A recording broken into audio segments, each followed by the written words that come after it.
नमस्कार दोस्तों, उमेश का इंस्टीट्यूट में आपका स्वागत है।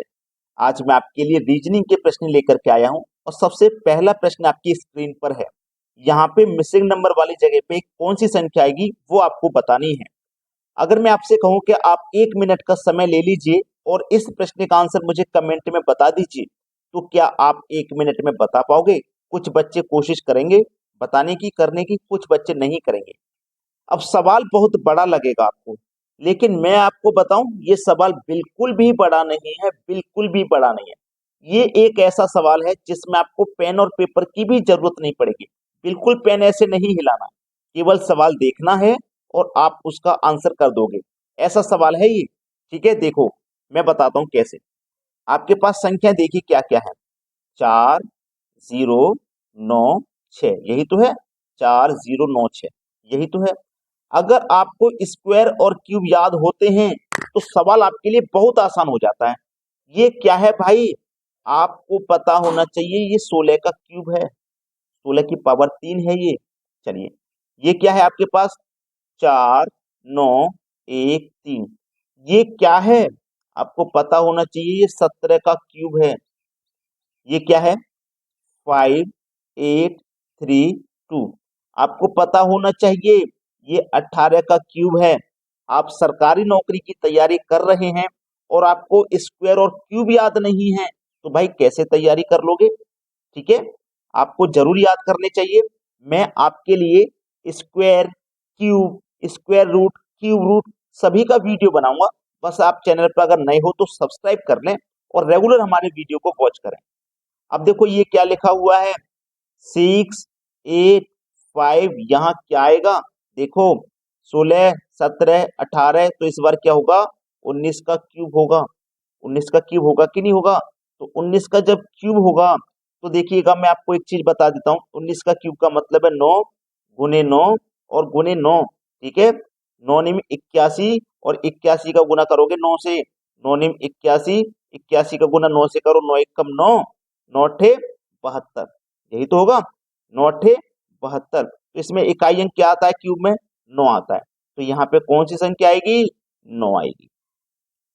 ठीक है, क्या आ जाएगा? 9। तो यहाँ पे क्या आएगा भाई? 9 आ जाएगा। देखो किस ऑप्शन में है। आप बोलोगे सर डी ऑप्शन में। ये सवाल का सही जवाब है। आप मुझे कमेंट में बताइएगा, अगर मैं स्क्वायर और क्यूब के वीडियो जल्दी बना दूं। आप मुझे बताइएगा, अगर आपको जल्दी ही जरूरत है तो मैं जल्दी बना दूंगा, कल परसों में ही बना दूंगा। ठीक है, लेकिन बना दूंगा। अब देखते हैं अगला सवाल। अगला सवाल है, यदि 55 @ 22 = 43 और 22 @ 32 = 19 हो तो 52 @ 23 बराबर क्या? देखिएगा, यहाँ जो रिलेशन बनेगा वही रिलेशन यहाँ बनेगा और उसी रिलेशन से यहाँ पे संख्या फाइंड की जाएगी। लेकिन सबसे बड़ी बात तो ये है कि रिलेशन क्या है, वही रिलेशन तो पहचानना है। रीजनिंग को इतना आसान सब्जेक्ट मत समझ लेना। बता रहा हूं मैं, गणित से भी ज्यादा कठिन है ये, क्योंकि इसमें ऐसे ऐसे लॉजिक दी जाते हैं कि आप उसे याद नहीं रख सकते, सोच भी नहीं सकते वहां तक। ऐसे ऐसे लॉजिक दिए जाते हैं। अब देखो, 55 @ 22 = 43 कैसे होगा? जरूर होगा, मैं आपको करके दिखाऊंगा। 55, ठीक है, @22 = 43 है ना। चलिए इसको 43 के बराबर करते हैं। इन दोनों संख्याओं को पहले जोड़ लेते हैं। तो 5 और 5 को जोड़ेंगे, कितना हो जाएगा भैया? 10 हो जाएगा। एट द रेट की जगह हम क्या करेंगे? प्लस लेंगे। ठीक है, और 2 को प्लस करेंगे तो ये कितना हो जाएगा भैया? 4 हो जाएगा। ठीक है, क्लियर है इतनी बात? तो 10 और 4 मिलके कितना हो गया? 14। हमें चाहिए 43, अभी तो 14 हुआ है, कोई बात नहीं। हमने इनको देखो एक बार प्लस किया है ना, एक बार मल्टीप्लाई करेंगे। 5 और 5 का मल्टीप्लाई करो 25, प्लस 2 और 2 का मल्टीप्लाई करो तो 4 ही हो जाएगा। 25 और 4 29। अब इनको जोड़ना है। 4 और 9 13, हासिल लगा 1, 1 और 2 3, हासिल का 1 4। देखो 43 हो गया कि नहीं हो गया? हुआ कि नहीं हुआ? 43 हुआ। तो हमें क्या करना है? एक बार तो जोड़ना है, लिख दो। एक बार मल्टीप्लाई करके लिख दो बस। एक बार तो जोड़ के लिखो, 2 और 2 4, 2 और 3, वो 3 और 2 5, जोड़ के लिखना है एक बार तो। और इनको प्लस करो, 9 हुआ। अब एक बार मल्टीप्लाई करके लिखो, 2 दूनी का 4 हो जाएगा, 3 दूनी 6 हो जाएगा, जोड़ दो 10। तो 9 और 10 मिलके 19 हो गया। यहाँ पे भी वही करो, एक बार तो जोड़ो, तो 5 और 2 7, प्लस 2 और 3 5, कितना हो गया भाई 12। एक बार मल्टीप्लाई करो, 5 दूने का 10 प्लस और 2 तिया 6, ठीक है, कितना हो जाएगा भाई ये 10 और 6 16, तो ये कितना हो गया 28। किस ऑप्शन में है, पहले ऑप्शन में। आपने जब तक ये सवाल नहीं किया था ना, बड़ा ही कठिन लग रहा होगा, लेकिन क्या अभी भी कठिन लग रहा है? अब बिल्कुल भी कठिन नहीं लगेगा, और आप अपनी बुक को खोल के बैठा करें। अब मैंने आपको ये सवाल बता दिया ना, चैप्टर को खोल लो और सवाल के एक एक करके करते जाइए। अब देखते हैं अगला सवाल। अगला सवाल है 12 स्टार 8 स्टार 14 स्टार 18 स्टार क्या, यहाँ पे क्या आएगा? देखो, इस सवाल को करने का सबसे आसान तरीका है, आप वरना कंफ्यूज हो जाओगे। देखो ये क्या है 12, 12 को 2 से डिवाइड करो, डिवाइड कर दिया मैंने, 6 बार में डिवाइड होगा, ठीक है। अब डिवाइड कर दिया, उसके बाद मुझे क्या करना है, 12 के जो बाद वाली संख्या है इसको जोड़ना है। मतलब मैंने 12 में डिवाइड किया है ना, तो 12 के बाद वाली संख्या जो 8 है इसको जोड़ लेता हूँ, कितना हो जाएगा 14, यानी कि तीसरी संख्या मुझे मिल गई 14, ठीक है। अब इस 8 में डिवाइड करूंगा 2 से, 4 बार में जाएगा। 8 में डिवाइड किया है ना इस बार 8 से अगली संख्या को जोड़ूंगा, यानी कि 14 को, कितना हो जाएगा भैया 18। देखो अगली संख्या मिल गई। अब 8 के बाद में 14 को डिवाइड करूंगा मैं, कितनी बार में डिवाइड होगा 7 बार में, ठीक है। 14 को डिवाइड किया ना, 14 के अगली वाली संख्या को जोड़ेंगे, यानी कि 18 को जोड़ेंगे। 18 में 7 जोड़ेंगे तो ये कितना हो जाएगा भैया, ये हो जाएगा आपका 25। तो यहाँ पे जो आने वाली संख्या है वो 25 है, क्वेश्चन मार्क की जगह 25 आ जाएगा, यानी कि सी ऑप्शन हमारा बिल्कुल सही जवाब है। अब देखते हैं अगला प्रश्न। अगला प्रश्न है, इस प्रश्न में देखिए, ऊपर ब्लॉक में 1 और 2 है, बीच वाले ब्लॉक में 2 5 क्वेश्चन मार्क, नीचे वाले ब्लॉक में 2 और 1। अब ये क्वेश्चन मार्क वाली जगह पे हमें पता करना है कौन सी संख्या आएगी, ठीक है। क्वेश्चन मार्क वाली जगह पे बताना है।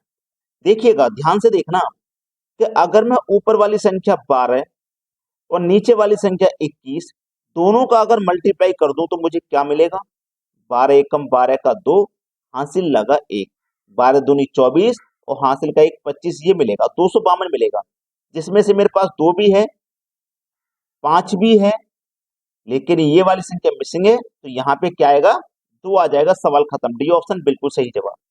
5 सेकंड से भी कम समय में कर दोगे आप इन सवालों को। अब देखेंगे अगला प्रश्न। अगला सवाल है 153 44 452, यहाँ पे क्या आएगा? बड़ा ही खतरनाक सवाल, अच्छे अच्छे बच्चे इसमें मेहनत करके पीछे हट गए, लॉजिक नहीं पता कर पाए क्या है। आज हम इसको लॉजिक बताएंगे, हम बताएंगे इसका लॉजिक क्या है। आपको देखो 1 है 5 है और 3 है, 1 लिखिए 5 लिखिए और 3 लिखिए, ठीक है, लिख लिया। अब 1 का गुना करना है इसकी अगली संख्या से, 1 के बाद में 2 आता है तो 2 से गुना करो, 1 का गुना 2 से किया तो 5 का गुना करो, 5 के बाद क्या आता है 6, 5 छक्के 30, 3 का गुना करो 3 के बाद वाली संख्या से, यानी कि 4 से, 3 चक्कू 12, सबको जोड़ो, 30 और 12 42, 42 में 2 जोड़ो 44, देखो 44 मिल गया। वैसा ही यहाँ पे करो, क्या है आपके पास 4 5 और 2, 4 का गुना करो 4 के बाद वाली संख्या से, यानी कि 5 से, तो 4 पंजे 20, 5 का गुना करो 6 से, 5 छक्के 30, और 2 का गुना करेंगे 3 से, 2 तिया 6, 56 हो जाएगा। बी ऑप्शन बिल्कुल सही है। बताइए आपके दिमाग में ये लॉजिक था? नहीं होगा, 100% मैं कह रहा हूं नहीं होगा ये लॉजिक, लेकिन एग्जाम में तो इसी लॉजिक पे सवाल आते हैं, कैसे करोगे फिर? इसलिए तैयारी कीजिए हमारे साथ, सभी सवालों को हम ट्रिकी मेथड से बताते हैं, और हमारा जो मेथड होता है वो ऐसा होता है कि कोई भी सवाल है आपका, उसे हमें कराने की 1 मिनट से कम समय लेना है। हमारी जिम्मेदारी है कि हम कोई भी सवाल अगर आपको कराते हैं तो उसमें 4-5 मिनट का समय नहीं लगना चाहिए। 30 सेकंड 20 सेकंड 40 सेकंड, 1 मिनट से कम समय में पूरा कराने का टारगेट हमारा होता है। अब देखते हैं अगला सवाल। अगला प्रश्न है WORK 44 LOAD, यहाँ पे क्या आएगा? अब ये जो सवाल है ना, ये मैं आपको देता हूं होमवर्क के लिए, ठीक है। ये सवाल आपके लिए होमवर्क है, प्रैक्टिस करिए। अगर आपसे नहीं हो पाए तो मुझे कमेंट में बता देना, मैं इस प्रश्न का आंसर नेक्स्ट वीडियो में करा दूंगा, ठीक है।